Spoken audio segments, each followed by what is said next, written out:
आज का जो टॉपिक है हमारा वो है कोल्ड वेदर में की ली जाने वाली सावधानियाँ। मैं जो आज आपको बताने वाला हूँ, जो आज टॉपिक लेके आया हूँ, वो बहुत ही इम्पोर्टेंट टॉपिक है।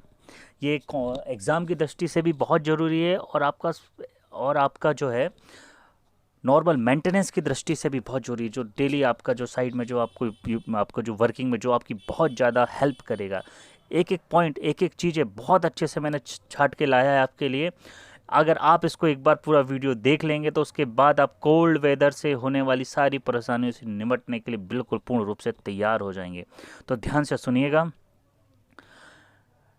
एक्चुअली हॉट वेदर मतलब कोल्ड वेदर पेट्रोलिंग की बात कर रहे हैं, तो कोल्ड वेदर पेट्रोलिंग जो होगी वो बस अब शुरू होने ही वाली है। कोल्ड वेदर आने वाला चल रहा है, हमारा ठंड बिल्कुल आ चुकी है। तो हमें पता होना चाहिए कि जैसे या तो ठंड हो या गर्म हो, तो जो हमारी जो रेल है उसकी एक प्रकृति होती है, या तो वो सिकुड़ेगी या तो फैलेगी। तो जैसे ही ठंड आएगी तो ठंड में उसमें अतिरिक्त सिकुड़न फील होती है, बहुत ज़्यादा सिकुड़न होती है। तो जब सिकुड़न होती है और कहीं अगर हमारी जो फुटिंग फास्टनिंग है वो प्रॉपर नहीं है, लूज़ है, तो उसमें मूवमेंट होता है। तो उसके कारण फ्रैक्चर होने के चांसेस बहुत ज़्यादा बढ़ जाते हैं। वेल्ड फेलियर होने के चांसेस बहुत ज़्यादा बढ़ जाते हैं, बहुत ज़्यादा संभावनाएं बढ़ जाती है। जिसने बचने के लिए हमें कुछ सावधानियां अपनानी चाहिए, तो जिससे आप अपने सेक्शन में होने वाले वेल्ड फेलियर और वेल्ड फ्रैक्चर्स को आप अपने से दूर कर सकते हैं। मैं आज इन्हीं सारी बातों पे आपसे चर्चा करूंगा और इन्हीं चीज़ों को आपको समझाने की कोशिश करूंगा। ध्यान से समझिएगा, एक एक पॉइंट बहुत ज़रूरी है। सबसे पहली चीज़, हम प्रारंभिक मतलब स्टार्टिंग से स्टार्ट करते हैं। सबसे पहले सेक्शन में मौजूद सभी फिश प्लेटें और सारे आपके जो 80 मतलब जॉगल प्लेटें हैं, सभी कोई ऑयलिंग ग्रीसिंग प्रॉपर कर लेनी चाहिए। सबसे पहला काम, जैसे ठंड स्टार्ट होने वाली है तो सेक्शन की जितनी भी फिश प्लेटें हैं, जितने भी आपकी जॉगल प्लेटें हैं, सबकी ऑयलिंग ग्रीसिंग ऑयलिंग ग्रेफाइट कर लेनी चाहिए। ठीक है। और उनमें सारे जोड़ों पे प्रॉपर फिटिंग फास्टनिंग, प्रॉपर का मतलब प्रॉपर रबड़ पेड, प्रॉपर ईआरसी, प्रॉपर आपका लाइनर और पूरा इंटेक्ट, उनकी जो आपकी proper intact, proper fitting fastening होनी चाहिए। उसके बाद ऑयलिंग ग्रीसिंग के दौरान हमें एक चीज़ का ध्यान बहुत ज़्यादा रखना है कि चाहे वो फिश प्लेट हो या जॉगल प्लेट हो, उसे खोलकर प्रॉपर हमें चेक करना है उनमें कहीं क्रैक तो नहीं है। चाहे कहीं प्लेट में तो क्रैक नहीं है, कहीं होल में तो क्रैक नहीं है, सारे होल हमको चेक करना है। हमें होल में ये भी चेक करना है कि उसमें प्रॉपर चैम्फरिंग है या नहीं है। अगर प्रॉपर चैम्फरिंग नहीं की गई है होलों में, तो हमें ऑयलिंग ग्रीसिंग के साथ प्रॉपर चैम्फरिंग करना है। दूसरा हमारा इंपॉर्टेंट पार्ट जो होता है ट्रिक का, वो होता है सीएमएस क्रॉसिंग। सीएमएस क्रॉसिंग के जोड़, जो गैप, हमेशा गैपलेस होने चाहिए। सीएमएस क्रॉसिंग के जो जोड़ हैं वो हमेशा कैसे होने चाहिए, आपके गैपलेस होने चाहिए। और इस प्रकार से उनकी फिटिंग फास्टनिंग बिल्कुल प्रॉपर होनी चाहिए, इंटैक्ट होनी चाहिए। और हमें एक चीज़ और आपको ये बता दूं कि एक्चुअली अच्छी वर्किंग मतलब अच्छा मेंटेनेंस तो वो कहलाता है कि हर चौथे महीने में आप उसको चेक करें, आप सीएमएस के गेपों को चेक करें। अगर गेप बढ़ रहा है तो उसको हमको रेल चेंज करके उसको प्रॉपर कर लेना चाहिए। अगला जो हमारा चीज़ें आती है, जो अपना एलिमेंट आता है, वो आता है एसीजे और पॉइंट एंड क्रॉसिंग। हमें ठंड के पहले ही सारे हमारे एसीजे हैं, पॉइंट एंड क्रॉसिंग की टंग रेलें हैं, इनका विजुअल निरीक्षण अच्छे से कर लेना चाहिए। प्रॉपर आप विजुअल निरीक्षण अच्छे से कर लेंगे, यूएसएफडी टीम के द्वारा भी उसको अच्छे से चेक करवा लेना चाहिए। उसके बाद हमें क्या करना चाहिए कि जो भी हमारे सेक्शन में पंपिंग जोन होते हैं, आप सभी लोग अपने सेक्शन को बहुत अच्छे से देखते हैं, उसमें कुछ पंपिंग जोन होते हैं, पंपिंग जोड़ होते हैं। तो उन पंपिंग जोड़ों की सेलो स्क्रीनिंग पहले ही कर लेना चाहिए। और सेलो ने स्क्रीनिंग करके ऐसा नहीं है कि हमें वही गिट्टी डालना है, हमें बिल्कुल प्रॉपर न्यू बैलास्ट उसमें फील कर देना चाहिए ताकि वो भी प्रॉपर इंटैक्ट हो सके। अगली जो हमें सावधानी रखना है वो है कि जो भी एसीजे है, एसीजे की ब्रीदिंग लेंथ, जोड़ के स्लीपर मतलब जो जॉइंट स्लीपर होते हैं उनमें प्रॉपर स्पेसिंग हो कर लेना चाहिए। चाहे ब्रीथिंग लेंथ की हो, चाहे हमारे एटी या फिश प्लेट जोड़ के जो भी स्लीपर हो, उनकी जो स्पेसिंग है वो भी बिल्कुल प्रॉपर कर लेना चाहिए। और उसकी फिटिंग फास्टनिंग को भी हमको प्रॉपर करना है। एसीजी की क्रिप को नाप कर एसीजे के गैप को नापना है। और यदि गैप स्टैंडर्ड लेवल पर नहीं है तो उसको हमको एडजस्ट करना है, क्योंकि हमारा गैप ज़्यादा भी नहीं होना चाहिए। क्योंकि जब अगर ज़्यादा मूवमेंट हो रहा है, क्रिप चल रहा है, तो गैप अचानक बढ़ने के चांसेस बढ़ते हैं। तो हमें उसको पहले से ये सारी सावधानी करके हमें उसका गैप बढ़ने से हम उसको बचा सकते हैं। अगर हम प्रॉपर आपका जो ब्रीदिंग लेंथ है उसकी फिटिंग फास्टिंग प्रॉपर कर दे, प्रॉपर सारे स्लीपरों को स्क्वेयरिंग कर दे, और आपका उसका मूवमेंट को बहुत अच्छे से हम उसको ऑब्जर्व करें, निरीक्षण करें, और अपने उसमें अपने ध्यान में रखें कि हमें उसे कैसे, हमारा क्या व्यवहार है, उसकी नब्ज़ को पकड़िए। अगली चीज़, हमेशा हर सेक्शन में देखा जाता है कि स्पेशली यार्ड में कि लाइनर बाइटिंग हो जाती है। लाइनर के नीचे रेल फ्लेंज का निरीक्षण करें कि कहीं भाई लाइनर बाइटिंग तो नहीं बढ़ रही है, लाइनर के नीचे कहीं कोरोजन ज़्यादा तो नहीं हुआ। यदि कोरोजन लिमिट से ज़्यादा हो रहा है तो हमें उसे तुरंत रेल बदल देना चाहिए, क्योंकि एक कमज़ोर पेच हो जाता है, और यदि उस पर रेल पे स्ट्रेस पड़ेगा, जब रेल सिकुड़ेगी तो ऐसे ही कमज़ोर पॉइंट को लेकर टूटती है, जिससे हमें पहले से ही अगर ऐसी रेलें हैं तो उसे हटाकर हम उससे बच सकते हैं। अगली चीज़, हमें स्पेशली ये ध्यान देना चाहिए कि अपने चाबीदारों को बिल्कुल एक चीज़ बता देना चाहिए कि भाई आपको बिल्कुल ऑन टाइम पर आना है। जो भी आपका टाइम है वो बिल्कुल सुबह मॉर्निंग में, सबसे पहले फ्रैक्चर जो होता है मॉर्निंग में होते हैं, तो मॉर्निंग में होने के चांस बहुत ज़्यादा होते हैं। तो मॉर्निंग में आपके कीमैन को बिल्कुल कड़ाई से समय का पालन करने के लिए आप उनको सलाह दीजिए, और उन्हें वॉच करिए कि वो समय पर आ रहे हैं या नहीं आ रहे हैं, क्योंकि एक वही होता है जो इस चीज़ को कंडक्ट कर पाता है, उस चीज़ को देख पाता है, उसको ट्रेस कर पाता है। अगली चीज़, LWR CWR जहाँ पर भी हो, डिस्ट्रेसिंग ड्यू हो तो अतिशीघ्र कर देना चाहिए। मतलब पहली चीज़ कि LWR CWR यदि हमारा मतलब हमने सेक्शन में डाला हुआ है तो हमें डी स्ट्रेसिंग ड्यू तो होने ही नहीं देना है, उसको प्रॉपर डी स्ट्रेसिंग करते रहना है जैसे, और अगर ड्यू होती है तो उसे अति शीघ्र कर देना चाहिए, और जब भी डी स्ट्रेसिंग करे उसको प्रॉपर तापमान पे करे, जो तापमान हमारा होना चाहिए। मंडल स्तर पर वेल्ड फेलियर प्रोन एरिया चिन्हित किए जाता है, और उन स्थानों पर प्रॉपर फिटिंग फास्टिंग करवाए, और ज़रूरत पड़ने पर कम तापमान डिस्ट्रेसिंग कर दें। देखिए, हर सेक्शन में मतलब पूरा का पूरा जो मंडल का जुडिशियल एरिया होता है, तो मंडल का ये काम होता है कि वो जो रहता है कि वेल्ड फेलियर प्रोन एरिया वो चिन्हित कर देता है कि हाँ भैया यहाँ पर मेरे वेल्ड फेलियर होने के चांसेस सबसे ज़्यादा है, यहाँ फ्रिक्वेंसी बहुत ज़्यादा है, तो वो ऐसे कुछ पार्ट, ऐसे कुछ सेक्शन को चिन्हित करके रखता है। तो हमें ये चाहिए कि अगर हमारा सेक्शन उन चिन्हित एरिया में आ रहा है, हमारे सेक्शन में फेलियर बहुत ज़्यादा हो रहे हैं, तो इस स्थिति में हमें हमारे पूरे सेक्शन में बिल्कुल प्रॉपर फिटिंग फास्टनिंग, मतलब आपका जो ERC प्रॉपर होनी चाहिए, टो लोग बिल्कुल प्रॉपर होना चाहिए, लाइनर बिल्कुल प्रॉपर होनी चाहिए, उसमें ज़्यादा घिसाव नहीं होना चाहिए, रबड़ पेड भी प्रॉपर होने चाहिए, सब कुछ बिल्कुल प्रॉपर होना चाहिए। अगर ज़रूरत पड़े तो हमें कम तापमान पे ऐसे एरिया में डी स्ट्रेसिंग करनी चाहिए। और याद रखिएगा, ऐसे एरिया में अगर डी स्ट्रेसिंग करें तो कैसे करें, कम तापमान पे करें। ऐसा भी नहीं कि बहुत ही ज़्यादा कम है, TD से हल्का सा थोड़ा सा ब्लो की बात कर रहा हूँ मैं।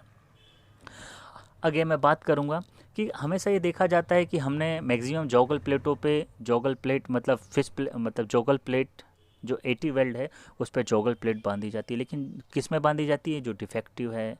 लेकिन हमें हर ऐसी 80 वेल्डिंग पे हमें जॉगल प्लेट बांधना है जो आपका गुड वेल्ड है, तो उसके लिए कुछ कंडीशन है, कहाँ कहाँ हमें बांधना चाहिए जॉगल प्लेटों को। हम चलिए आइए उस पर हम चर्चा करते हैं। सबसे पहली चीज़ देखिएगा, मैं जो आपको बता रहा हूँ बहुत ध्यान से समझिएगा, ये आपको बहुत काम की चीज़ें हैं, ये सारी चीज़ें आपके लिए। सबसे पहली चीज़, यदि आपके सेक्शन में 3 डिग्री का कर्व है या उससे अधिक का कर्व है, यदि आपके सेक्शन में 3 डिग्री का कर्व है या उससे अधिक का कर्व है, तो ऐसे सेक्शन में सारी गुड वेल्डकों में भी जॉगल प्लेट बांध देनी चाहिए। दूसरी चीज़ बात करेंगे, यदि आपका सेक्शन 5 मीटर या उससे अधिक ऊंचाई का हाई बैंकिंग में आता है, यदि आपका सेक्शन 5 मीटर या उससे अधिक ऊंचाई के हाई बैंकिंग पर आता है, तो ऐसे एरिया में भी, ऐसे सेक्शन में भी हमें प्रॉपर फिश प्लेट बोल रहे हैं, जॉगल प्लेट बांध देनी चाहिए। अगला, यदि कोई ब्रिज है, ब्रिज का जो वाटर वे है, जो ब्रिज का जो वाटर वे है वो 100 मीटर या उससे अधिक हो, तो उसके बोथ साइड जो बोथ अप्रोच होती है उस पे 100 मीटर बोथ साइड पे भी हमें प्रॉपर, चाहे गुड वेल्ड क्यों ना हो, जॉगल प्लेट बांध देना चाहिए। अगली बात करेंगे कि ऐसा सेक्शन जिसकी GMT 50% या उससे अधिक हो चुकी हो, होता है। जैसे आपका जो भी सेक्शन है, जो भी रेल है, रेल की जीएमटी यदि 50% हो गई है या उससे अधिक हो गई है, तो हमें क्या करना चाहिए कि सारे के सारे 80 वेल्डों पर फिश प्लेट बांध देनी चाहिए। अगली बात, अगर हमारे सेक्शन में कहीं OBS-W लगा हुआ है, OBS-R लगा हुआ है या DFW-O लगा हुआ है, तो इस सारी की सारी कंडीशन में सभी में फिश प्लेटेड, जॉगल प्लेटेड बंदी होनी चाहिए। और ये जब तक बंदी रहेगी जब तक हम उस रेल को, हम उस वेल्ड को बदल ना दें। अगली मैं बात बताऊंगा आपको कि सेक्शन में प्रत्येक 500 मीटर और प्रत्येक 500 मीटर और प्रत्येक किलोमीटर में इमरजेंसी जॉगल प्लेटों को क्लैंप के साथ बांधना चाहिए। क्योंकि इमरजेंसी जब फ्रैक्चर होता है तो क्या होता है कि हमारे पास हमें जॉगल प्लेटें फिर साइड मतलब डिपो से या फिर यूनिट की पेटी से लाने में बहुत टाइम लगता है, तो वो टाइम हमारा वेस्ट ना हो, इस कारण हमें जॉगल प्लेट और आपका क्लैंप के साथ प्रॉपर 500 मीटर पे और एक किलोमीटर पे उसे बांध देना चाहिए। साथ में एक लकड़ी का हुडन जो गुटका होता है उसको भी लगा देना चाहिए, ताकि हमें जब फ्रैक्चर हो तो हम उसमें नीचे सपोर्ट के लिए हमारे पास एक आपका गुटका अवेलेबल हो। दूसरी चीज़, एक चीज़ और मैं बताना चाहूँगा कि जहाँ कहीं पे भी, चाहे वो 500 मीटर हो, 1 किलोमीटर हो, कहीं पर भी यदि हमने बांध के रखा है, क्या बांध के रखा है, आपका जॉगल प्लेट या क्लैंप के साथ बांध के रखा है, तो ऐसी जगह पर हमें क्या करना चाहिए कि वहाँ के उस प्लेट के दोनों तरफ के 2 स्लीपर को वाइट वॉशिंग कर देना चाहिए। मतलब चूने से उन स्लीपरों को पेंट कर देना चाहिए, ताकि कीमैन या पेट्रोलमैन को उसे ढूंढने में दिक्कत ना हो। एकदम से दूर से चमचमाते हुए जब स्लीपर दिखेंगे तो दौड़ के वो वहाँ तक पहुँच सकता है और वहाँ से जॉगल प्लेटें और जो क्लैंप है वो लेके अपना प्राइमरी प्रोटेक्शन का कार्य कर सकता है। इसके साथ साथ जो हम प्लेटें यूज़ करेंगे, जो क्लैंप यूज़ करेंगे, वो प्रॉपर पेंट किए हो और उससे क्या होगा कि उसके खोलने बांधने में ज़्यादा दिक्कत ना हो, इजी गोइंग उसकी रनिंग होगी, उसमें कोरोजन नहीं लगेगा, रस्ट नहीं लगेगा, जंग नहीं लगेगा, तो वो भी प्रॉपर उसमें पेंट हो। और ये सारी चीज़ें, जितनी चीज़ें मैं बता रहा हूँ, ये सारी चीज़ें हमें 30 अक्टूबर के पहले कर लेनी चाहिए। एक चीज़ याद रखिएगा कि ये जितनी भी चीज़ें मैंने आपको सावधानियां बताया हूँ, ये सारी की सारी सावधानियां इंक्लूडिंग डिस्ट्रेसिंग, मैं डिस्ट्रेसिंग की भी बात कर रहा हूँ कि अगर डिस्ट्रेसिंग ड्यू है तो उसको ही भी बात कर रहा हूँ, उसे भी हमें 30 अक्टूबर तक प्रॉपरली कर ही लेना चाहिए। और एक चीज़ बता दूँ, हाल ही में एक घटना घटी, उसमें वेल्ड फ्रैक्चर हुआ और अचानक वेल्ड फ्रैक्चर होने के बाद उसमें गैप लगभग 130, 120, 130 mm तक हो गया। आमतौर पे ऐसा देखा नहीं जाता, लेकिन उस जगह की जो फिटिंग प्रॉपर नहीं थी। एक्चुअली क्या है कि उससे 2 किलोमीटर बोथ साइड में TFR बिल्कुल सॉलिड हो चुका था और यही जो पेज बचा हुआ था यहाँ पर TFR नहीं था। तो ये क्या, जब TFR नहीं था, प्रॉपर फिटिंग फास्टिंग नहीं थी ERC की, टो लोड बहुत कम हो गया था, तो एकदम से जैसे ही फ्रैक्चर हुआ तो रेल एकदम से फ्री हुई और सुकड़ी और सीधे उनने गैप क्रिएट कर दिया। तो ऐसी कंडीशन के लिए भी हमें प्रॉपर तैयार रहना है और हमें अपनी यूनिट या फिर अपना डिपो या फिर जो भी नियर प्लेस या गेट ऐसे पे कुछ क्लोज़र भी छोटे छोटे बना के रख दीजिएगा, तो हमेशा आप परेशान नहीं होगे। ऐसी घटना घटी जिसमें एक से सवा घंटा गाड़ियाँ पिटी है, उसके लिए अधिकारियों की बहुत डांट भी सुनना पड़ी है। तो ये आप लोगों को मैं एक और बताना चाहूँगा कि ये चीज़ें आप अपनी पेटियों पर बिल्कुल रखें कि तुरंत ऐसा कुछ हो तो हमें उसे ढूंढना ना पड़े और उसके लिए भटकना ना पड़े, हमें उसके लिए लोहार के या फिर आपका आर्टिजन स्टाफ के आने का इंतज़ार ना करना पड़े। ये सारी चीज़ें आप प्रॉपर तैयार अपने पास रख लीजिएगा। हाँ, और इस बात पे ध्यान रखिएगा कि ये सारे का सारा जो भी चीज़ अरेंजमेंट, ये सारी की सारी चीज़ें 30 अक्टूबर तक हो जानी चाहिए, क्योंकि अक्टूबर के बाद नवंबर दिसंबर तो ठंड आ जाती है। ठंड की पेट्रोलिंग जो है निम्न प्रकार से चालू की जाएगी। अब कब चालू करना है, कैसे चालू करना है, उसके लिए सिंपल सा मैनुअल हमारा एक ही चीज़ कहता है कि हमें हमेशा पेट्रोलिंग TD-30 डिग्री पर प्रारंभ कर देनी चाहिए। हमें पेट्रोलिंग कब चालू करनी चाहिए, TD-30। TD मतलब ये होता है हमारा डिस्ट्रेसिंग टेम्परेचर। डिस्ट्रेसिंग टेम्परेचर से जैसे 30 डिग्री टेम्परेचर घट जाए तो हमें पेट्रोलिंग चालू कर देनी चाहिए। दूसरी चीज़, लोकल जो आपका PC सर्कुलर है उसको हमें ऑब्जर्व करना चाहिए, उसके अनुसार वो जो आपको गाइडलाइन दे रहा है उसको हम फॉलो करना चाहिए। हमारे जो आपका डिवीज़न है, डिवीज़न के जो हमारे जो प्रभारी हैं, डिवीज़न के जो हेड हैं, डीएन साहब, सीनियर डीएन साहब, इनके आदेशानुसार पालन करना चाहिए। अगर इन्हें लगता है, ऑब्जर्वेशन करते हैं कि हाँ भाई अब टेम्परेचर सडनली कम हो गया है, हमारा सेक्शन ऐसा है कि हमें इसके पहले पेट्रोलिंग चालू करना है, तो उस टेम्परेचर के आने से पहले भी हम पेट्रोलिंग चालू कर सकते हैं।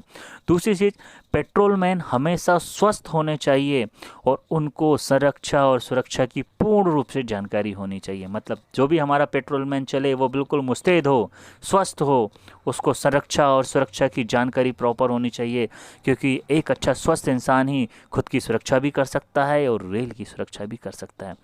बात करेंगे पेट्रोलिंग की बीट की, तो पेट्रोलिंग की बीट आपकी यदि सिंगल लाइन है तो 4 किलोमीटर, हमारा मैनुअल कहता है कि सिंगल लाइन है तो 4 किलोमीटर और डबल लाइन है तो 2 किलोमीटर होनी चाहिए।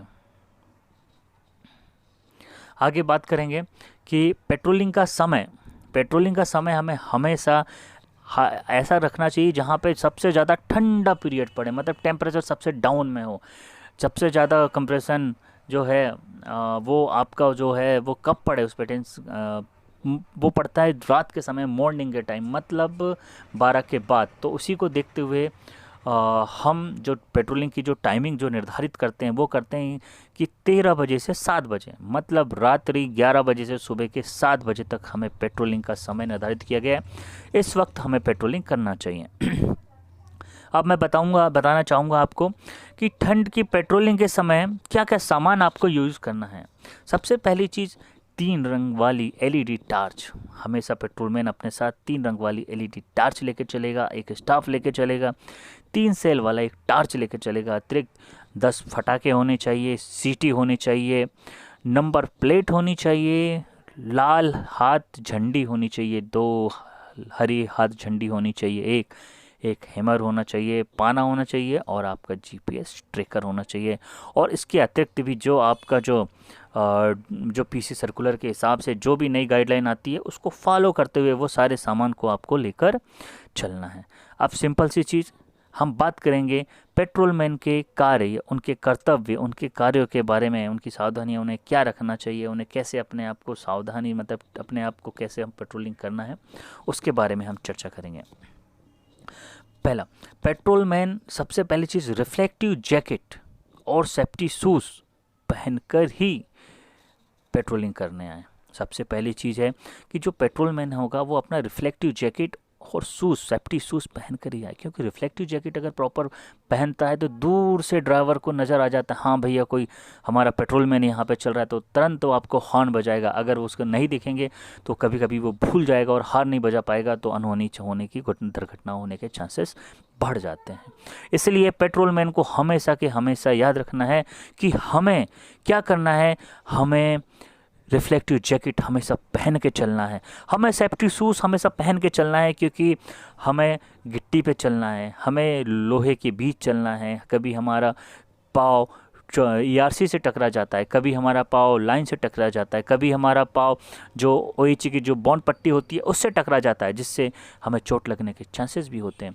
दूसरी चीज़ कि जो हमारा कीड़े मकोड़े बहुत ज़्यादा रात में सक्रिय हो जाते हैं ट्रैक पे, तो उसके काटने का भी डर हो जाता है। जैसे स्पोर्ट्स शूज़ पहनते हैं तो उसमें बाहर से भी अगर कोई बाइट करेगा, कोई काटेगा, तो वो अंदर तक उसका क्या होता है, असर होता है, तो उससे भी हमें वो सेफ्टी शूज़ बचाता है। दूसरी चीज़, एक बहुत महत्वपूर्ण चीज़ बताना चाह रहा हूँ आपको कि हमेशा ट्रैक के विपरीत दिशा में चले, मतलब जिस ओर से गाड़ी आ रही है उसी दिशा में चले, क्योंकि आपका ध्यान हमेशा आगे की ओर रहेगा। तो आप आगे से आने वाली, सामने से आने वाली गाड़ी को बहुत जल्दी से आप देख सकते हो, पहचान सकते हो और अपने आप को बचाकर लाइन से बाहर सेस पर कर सकते हो। तो और दूसरा, जब भी गाड़ी आए तो हमें हमेशा ट्रैक से बाहर सेस पे ही खड़ा होना है। यदि आपकी दोनों लाइनें अप और डाउन दोनों हैं तो हमें कभी भी बीच में नहीं जाना है, हमेशा हमें सेस की ओर, बाहर की सेस की ओर ही खड़ा होना है।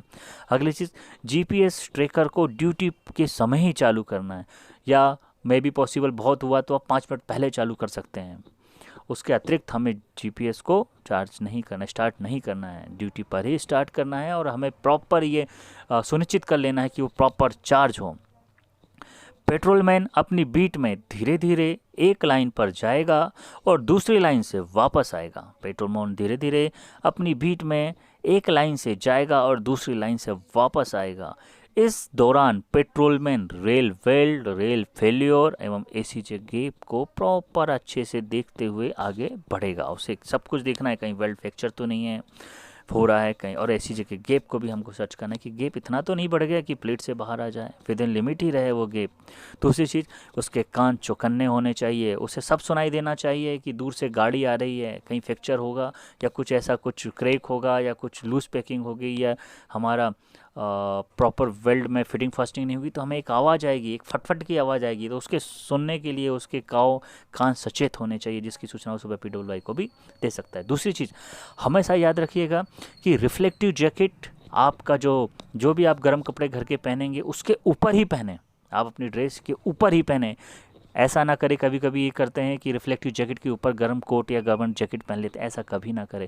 रिफ्लेक्टिव जैकेट आपकी बचाने के लिए, वो कब बचाएगी, जब वो ड्राइवर को दिखेगी, तो उसे ज़रूर ड्राइवर को दिखाए और हमेशा कपड़ों के ऊपर ही पहने। दूसरी चीज़, एक चीज़ और बताना चाहूँगा मैं कि मेरे पेट्रोलमैन भाई क्या करते हैं कि रातों में अपने कान में हेडफोन लगा लेते, तो कृपया कर हेडफोन ना लगाए, वो उससे आपकी जान को भी खतरा हो सकता है। वो आपकी सुरक्षा के लिए, रेल की सुरक्षा के लिए बहुत ही खतरनाक है। दूसरी एक चीज़ और आपको जानना चाहिए कि कान को एकदम से कस के गमछे से भी नहीं बांधना है, हल्का बांधिए। अगर ज़्यादा ज़ोर से आप कानों को बांध देंगे तो क्या होगा, आपको ना ट्रेन की आवाज़ आएगी ना किसी चीज़ की आवाज़ आएगी, जिससे भी दुर्घटना होने के चांसेस बढ़ जाते हैं। यदि रेल वेल्ट फेल्योर हो जाता है, यदि आपके सेक्शन में रेल वेल्ट फेल्योर हो जाता है, तो सर्वप्रथम तुरंत सबसे पहले लाइन का प्रोटेक्शन करें। सर्वप्रथम हमें रेल का प्रोटेक्शन करना है, उसके बाद ही सारी चीज़ें रहेगी। तो सर्वप्रथम रेल का प्रोटेक्शन करिएगा, ट्रेन का प्रोटेक्शन करेंगे और तुरंत लाइन का प्रोटेक्शन करते हुए यातायात को रोकेंगे।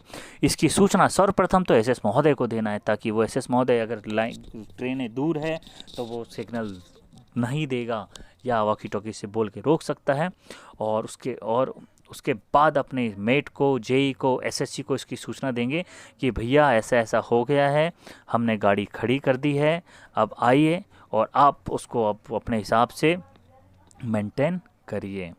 तो मैंने आज आपको, उसके बाद फिर PWI आएगा अपने हिसाब से, वहाँ पे देखेगा कि भैया रेल फ्रैक्चर की क्या कंडीशन है, कंडीशन के हिसाब से वो फिर क्या करेगा, उसका टेम्परेरी ट्रीटमेंट करेगा, टेम्परेरी उसका अरेंजमेंट करेगा, और पहली गाड़ी को स्टॉप डेट 10 kmph से निकालेगा। पहली गाड़ी को कैसे निकालेगा, स्टॉप डेट 10 kmph के कॉशन से निकालेगा। उसके बाद अगली गाड़ी को 20 kmph का कॉशन देगा। ये बिल्कुल ध्यान से इस चीज़ को समझ लीजिएगा कि जब भी कहीं ऐसा होता है कि हमारा वेल्ट फेल्योर होता है और उसके कारण हम गाड़ी रोकते हैं, तो उसके बाद हम जो पहला गाड़ी निकालेंगे वो निकालेंगे स्टॉप डेड एंड 10 kmph से निकालेंगे। उसके बाद अगली गाड़ी को 20 kmph का हमको कॉशन देना है।